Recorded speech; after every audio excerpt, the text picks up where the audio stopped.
Need a ride?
Need a ride?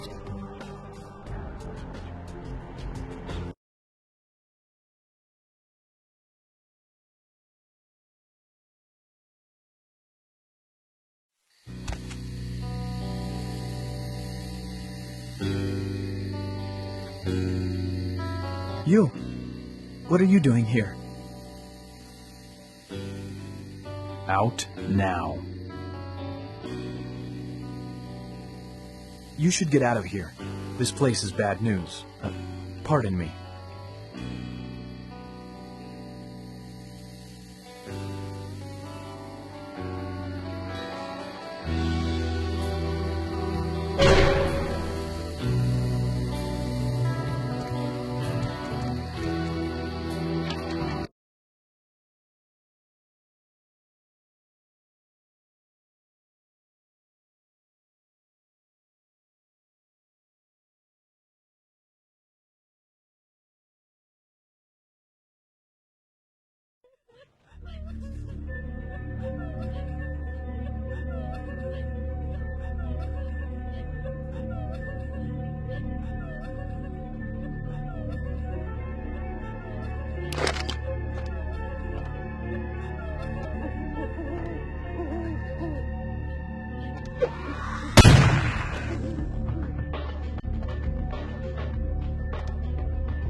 It is quite peculiar, the happenings I've been made to witness for my supernatural longevity. I am thinking of one unfortunate phenomenon in particular, of unique interest to my station, both as a professional and as a sufferer of this vampiric condition. It seems the stream of time has begun to erode the moorings of my chosen course of study, for the methodologies that gave birth to psychology are slowly disappearing. I find myself in an era that overlooks the physical component of psychological pathology time and again in favor of the sophistic practices of Freud. Phrenology, dactopintilism, and the rest of the old guard has fallen by the wayside, its champions all silenced in death, with my unique exception. Would that I could make my voice heard again, although it may be suspicious should I return to popular medical discourse 50 years after my apparent death. No, better that I continue my studies into the psychoses in secret. One day, may I hold up my own cure as validation of the methods. I am confident no cure for my condition, or that of my beloved wife, lies within our figurative minds, waiting to be unlocked by the correct combination of memories recovered from our childhoods. And I'm most certain it has nothing to do with the relationship between myself, my parents, and my genitals. Sorry, Sigmund, but I choose to stay my course. In time, too, may your star fade and disappear.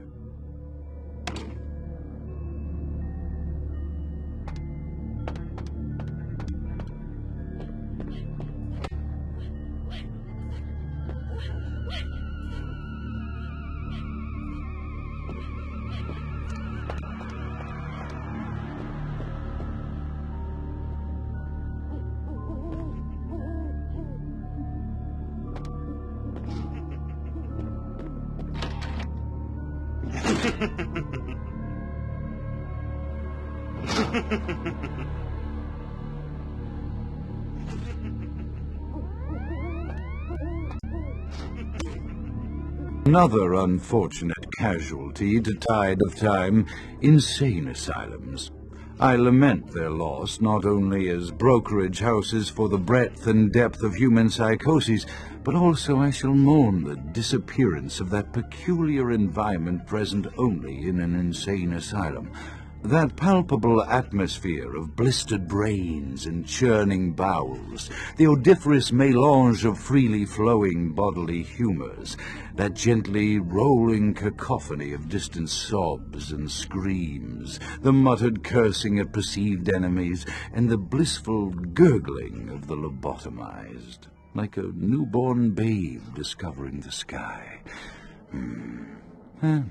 I shall still find test subjects as surely as I find bloody sustenance in the night, but this climate, I fear, may never be replicated.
Often I reflect with great regret on the missed opportunity that was my infector.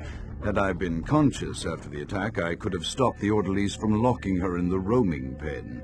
What I would give for just one interview, a few simple questions of the plague-ridden woman who met her end that dawn. Of course, there is no guarantee she would have been any more helpful than my current crop of test subjects, mewling wretches. Few could be called enthusiastic. Given the nature of the tests, I cannot expect the same fervor from all, but a modicum of cooperation would be appreciated. Animals. The one called John went so far as to gnaw off his arm and escape into the floorboards like some feral rodent. I still hear him scurrying about at night. He must be making an atrocious mess in there.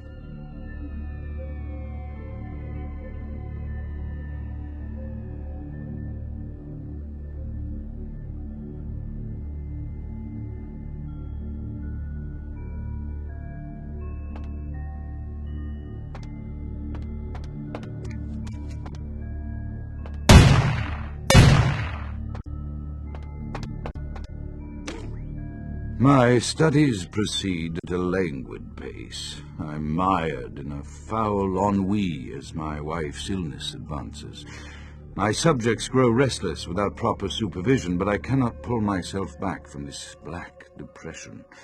How many nights I've wasted now, gazing from the tower walk, pondering the frailty of existence.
After decades of solitary study into this affliction, I have learned that it is by no means mine alone.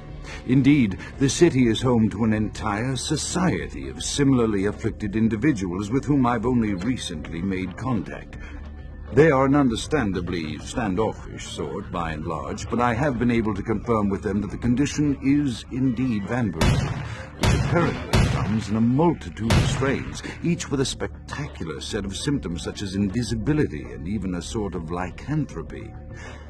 Through numerous official interactions with the governing body of this secret society, I have concluded that their fundamental understanding of the vampiric condition is woefully lacking and mired in suspicion and pseudo-religious dogma that would make a Turk balk for its strictures. Indeed, they seemed impressed with my studies and the eloquence with which I was able to present them. Apparently, the typical sufferer of my particular strain of vampirism is far from the vanguard of the King's English. So impressed were they that they even offered me an office in their government, a rather high office by the sound of things. I believe I shall accept. If nothing else, it should provide a lofty vantage point from which to observe the breadth and epidemiology of the affliction so that I may move more expeditiously toward a cure.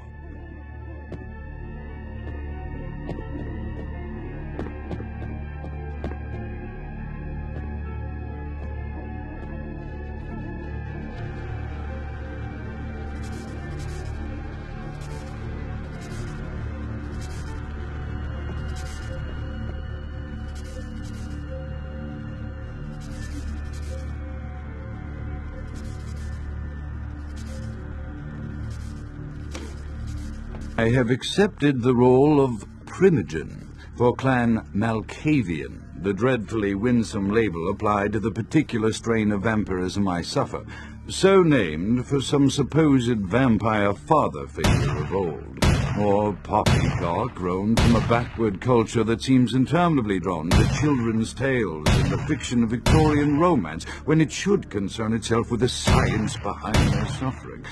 No matter, for I have taken this office for no greater reason than to advance my research. I must make mention, however, that even among my would-be peers in this governing body of vampires, the level of paranoia and superstition is frightening. Their intelligence is not the question, no, indeed. As they courted me for this appointment, I had to suspect that their overtures were hand-tailored for what must be my obvious infatuation with reason, for the devil would do well to have such honey-tongued tempters. Even so, I could not help but notice the dressing of language these vampire leaders chose for their siren song.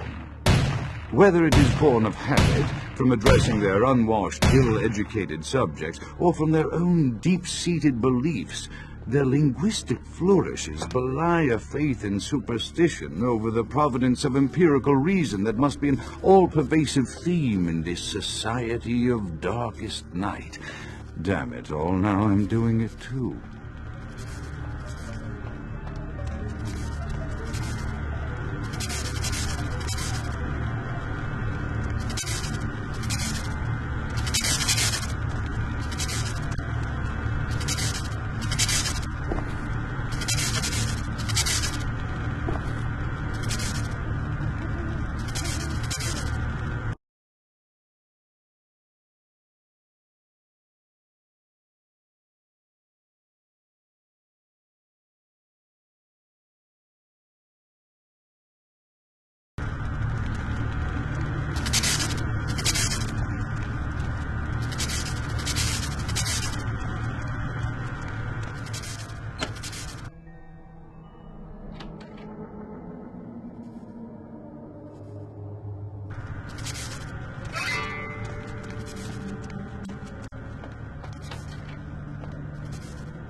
Hey,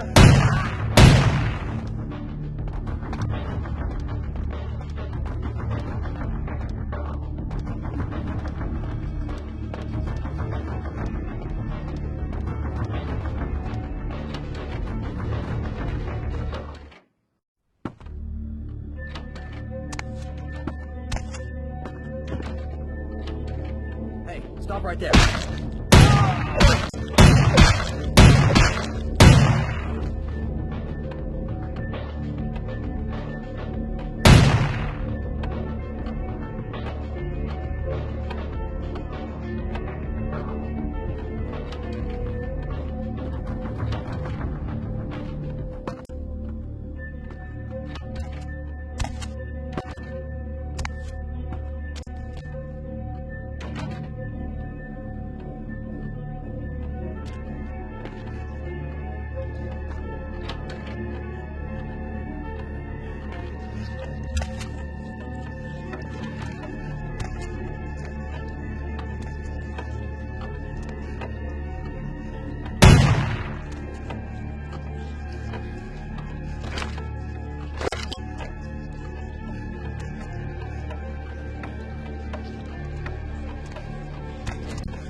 They're coming.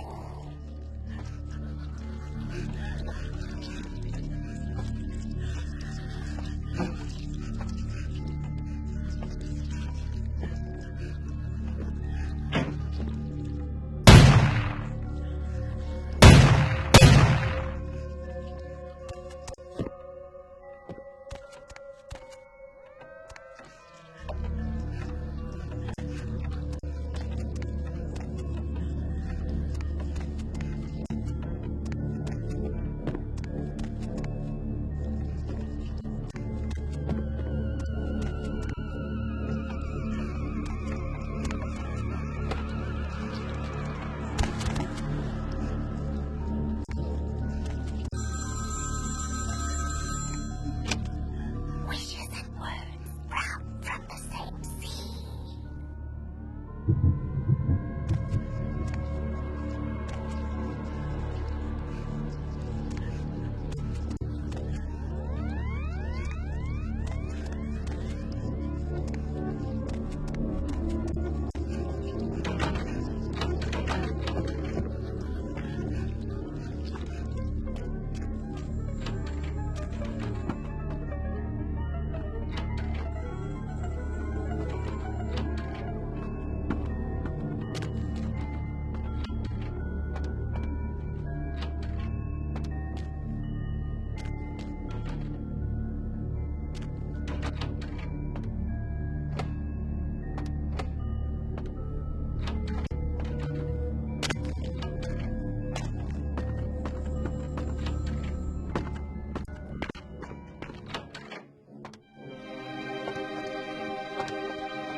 Stop doing that. Mother shan't be too pleased. None too pleased.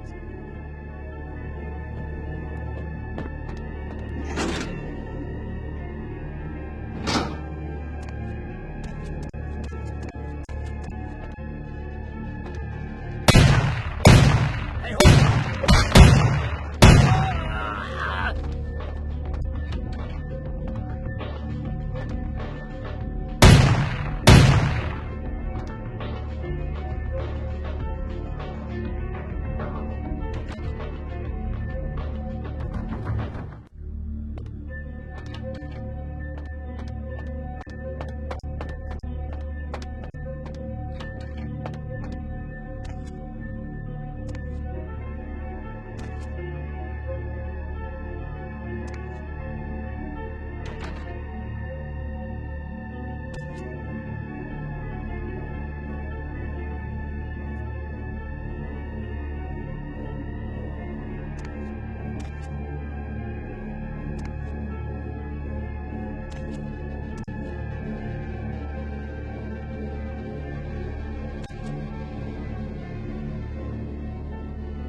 I am no longer safe.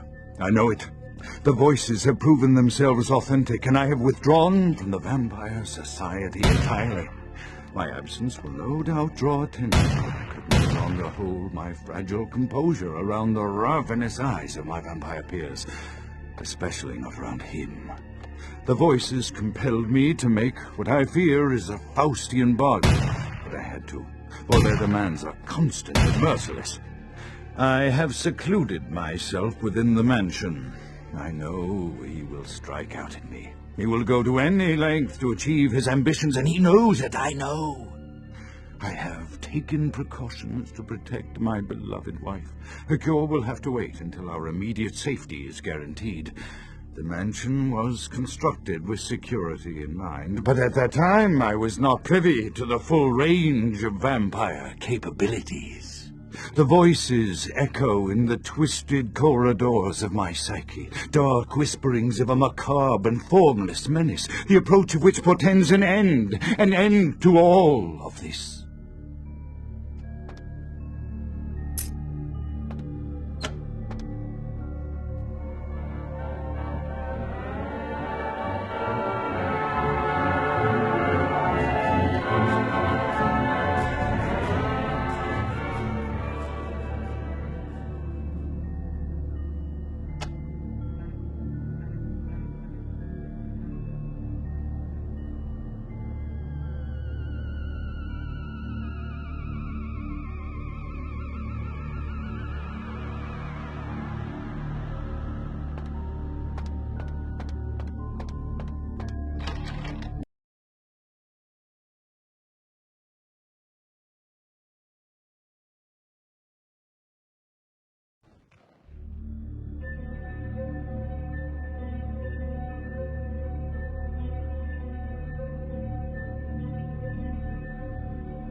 By the flames!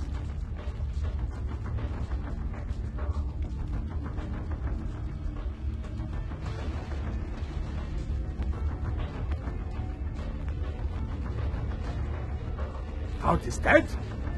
Pity it could not be by my hand. No matter. Soon your self-made kings and false prophets and all who bear the mark of the beast will be washed from the earth for the coming of the Lord. As you burn, tell them it was Grünfeld Bach who sent your damned soul to that lake of fire.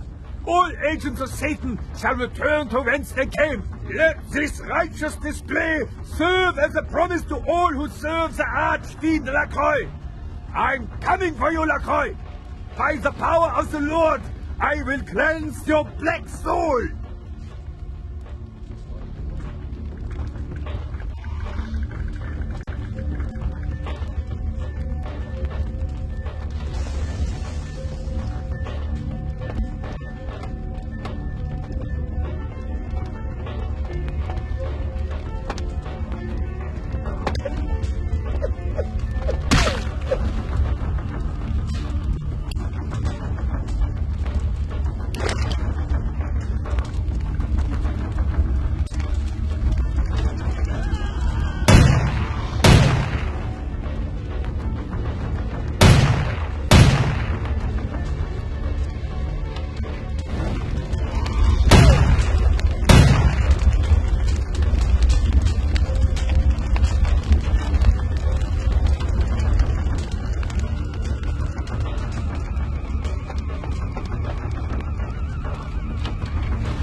evening there. Something burning? Ooh, smells like someone burnt the burgers.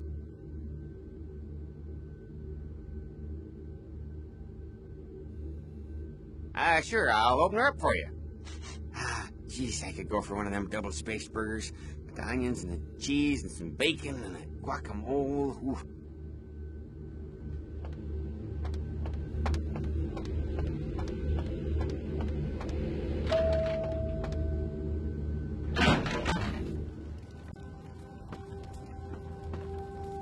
The Primogens still haven't been contacted by Grout. I thought I made it clear that you are not supposed to come back until we had heard from him.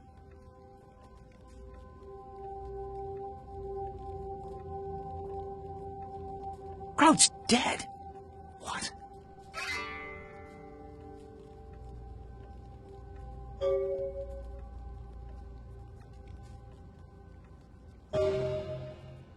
Buck!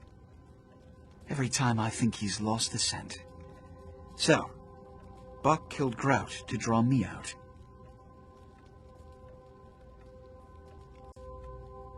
Buck is a hunter. They stalk and kill our kind to appease their god.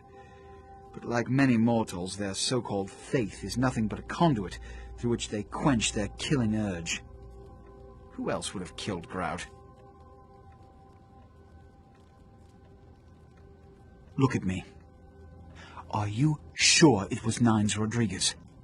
Because if it was, the consequences... Do you know where this might lead? Do you really have any idea?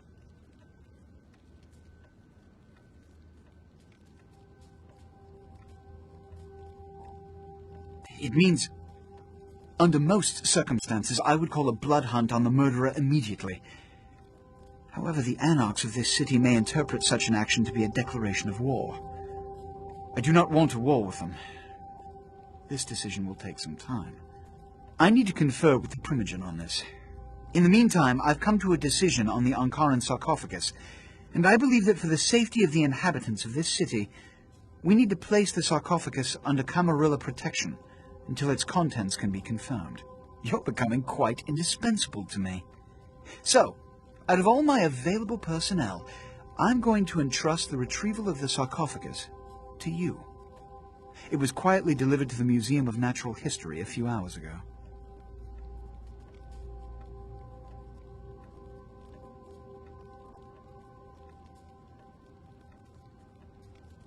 The manifest from the Dane shows there was a small box from the same dig on board, but it was listed as missing. Keep an eye open for it. It may have been overlooked. It's crucial we get the sarcophagus in our possession within the next few hours.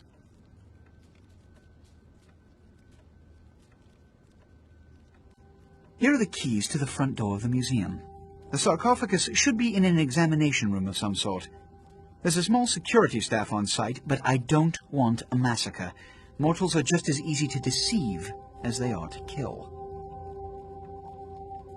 There is a degree of immediacy attached to this task. Work fast. And, as on the Dane, you are not to open the Ankaran sarcophagus for any reason. Excuse me.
Baby girl, you know I got what you need.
Hop in.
Hop in.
I can't understand why someone would go through the trouble of stealing a box with a very ancient corpse.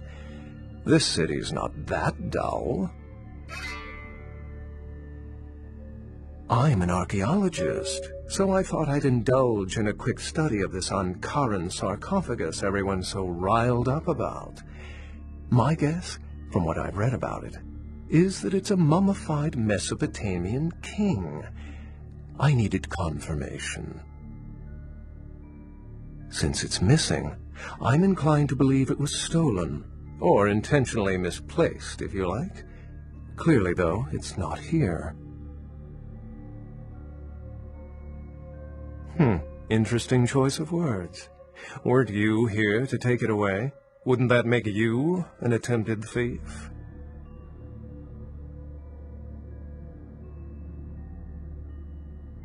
If I stole it, I would know where it was, and most likely wouldn't be looking for it here.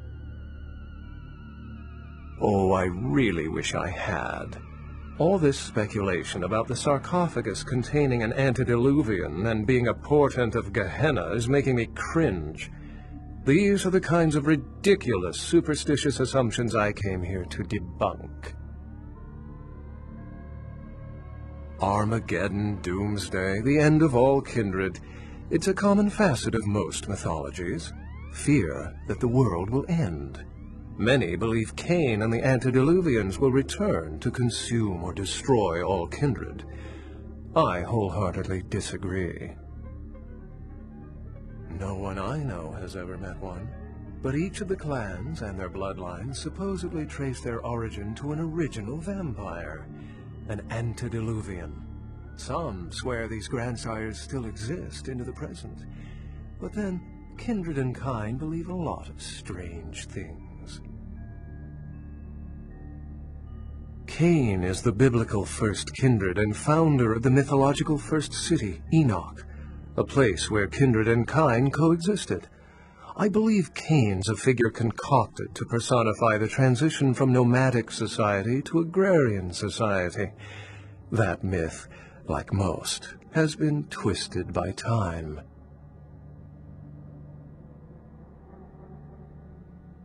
What prophecy doesn't have vague, apocryphal signs? Let's see. The usual ones cited are the appearance of thin bloods, Cain sightings, doom, gloom, that route. Thin bloods. They're a fascination of mine.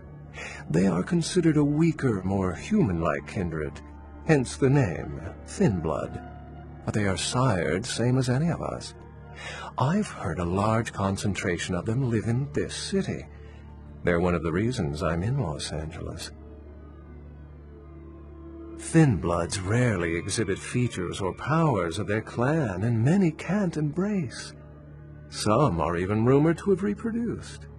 Many kindred are terrified that their weak blood heralds the dissipation of every bloodline. Somewhat of an ignorant reactionary response, don't you think?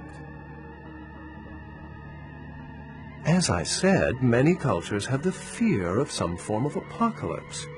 Kindred believed in these stories when they were human, and naturally carried them over into kindred myth. But it doesn't take a supernatural act to cause widespread destruction. Humans and kindred are just as capable of managing their own destruction as a deity. A self-realized Gehenna warrants more vigilance than a god-induced one, don't you agree? Such is my argument, which so frequently falls on deaf ears. For 300 years I've been trying to determine the function of our existence, the kindred's role in the world. I'm not content to attribute it to some act of supernatural biblical vengeance. We exist for a reason, and if it takes another 300, I'll figure it out. Any thoughts?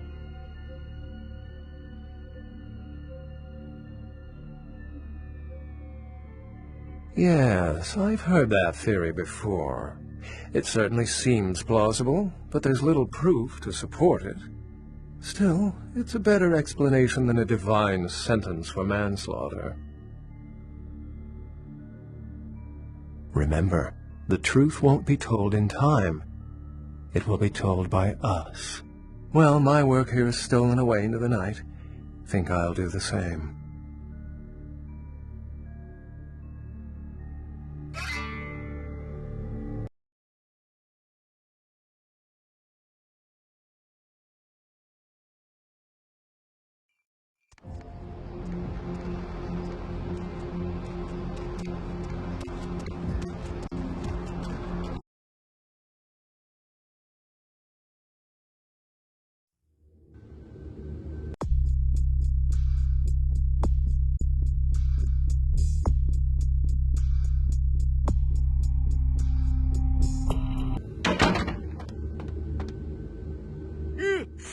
Oh, excuse me, starting to doze off there.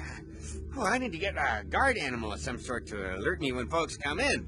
Maybe one of them chimps like on that show 8 Detective? Oh, that monkey always gets his man. What? Oh, yeah, Mr. LaCroix's expecting you. For a young guy, he sure likes to work late. Me, I spent most of my youth in the entertainment industry. Yeah, I guarded the sets for over 6 top 10 TV shows.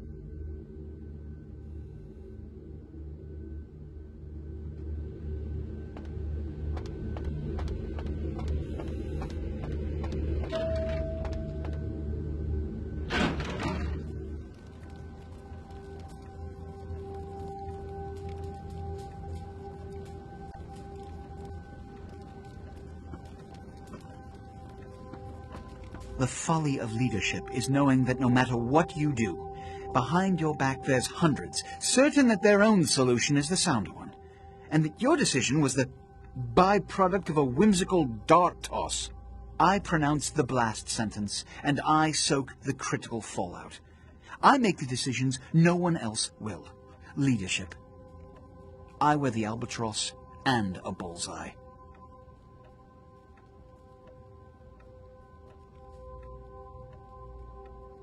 I've had my fill of sycophants. I need adjutants I can trust.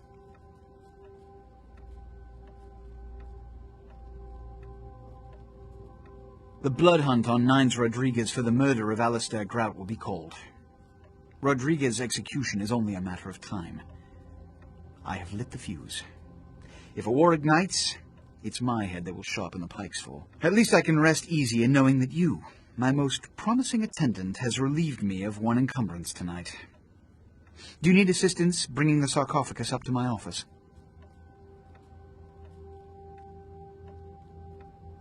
Stolen? Stolen? How? Who would... Oh, Gary. Gary, you treasonous maggot. I should have anticipated your treachery, sewer rat. The Nosferatu Primogen. The Nosferatu were responsible for finding out where the sarcophagus was taken after the Dane, and for getting keys to the museum. They were the only ones who knew. It's obvious to me now. My mistake. I want him found. I want him found. The sarcophagus could be exploited, causing who knows what catastrophe to this city. If it were to fall into the wrong hands...